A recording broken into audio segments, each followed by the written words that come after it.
Pourquoi les pires personnes accèdent-elles souvent au sommet? Imaginez une salle remplie de gens qui veulent te réussir.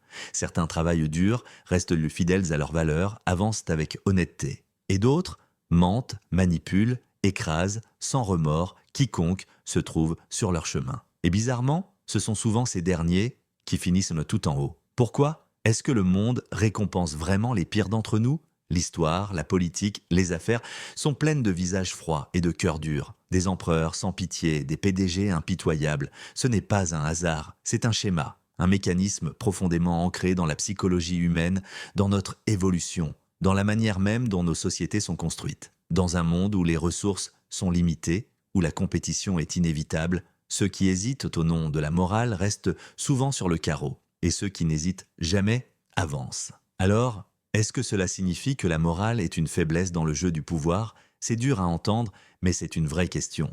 Et si ce n'était pas une anomalie? Et si c'était la règle? Le philosophe Nietzsche a posé cette question de manière brutale. Pour lui, le pouvoir est un fait. Pas bon, pas mauvais, juste réel. Et pour comprendre pourquoi les pires accèdent souvent au sommet, il faut comprendre ce qu'il appelait la morale des maîtres et la morale des esclaves. Imaginez deux personnes. L'une est forte, décidée, elle prend ce qu'elle veut, sans jamais demander la permission. L'autre hésite, cherche à plaire, espère que le monde la récompensera pour sa vertu. Laquelle des deux a le plus de chances de survivre? De diriger, d'imposer sa vision? Nietzsche voyait la morale non pas comme une vérité absolue, mais comme un outil de pouvoir. La morale des maîtres, c'est celle des forts. Elle valorise le courage, l'ambition, l'autorité. La morale des esclaves, elle, glorifie l'humilité, l'obéissance, le sacrifice de soi. Elle condamne le pouvoir comme intrinsèquement mauvais. Et c'est là le paradoxe. En condamnant le pouvoir, cette morale ne l'élimine pas. Elle laisse simplement la voie libre à ceux qui n'ont aucun scrupule à l'exercer.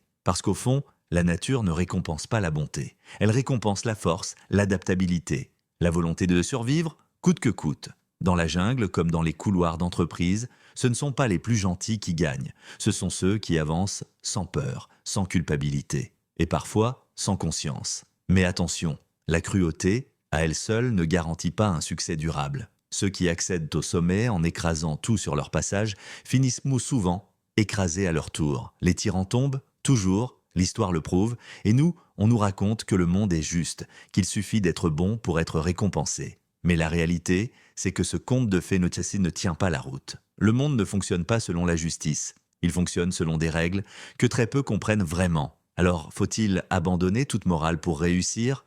Non, absolument pas. Le véritable pouvoir, c'est de comprendre le jeu, sans s'y perdre.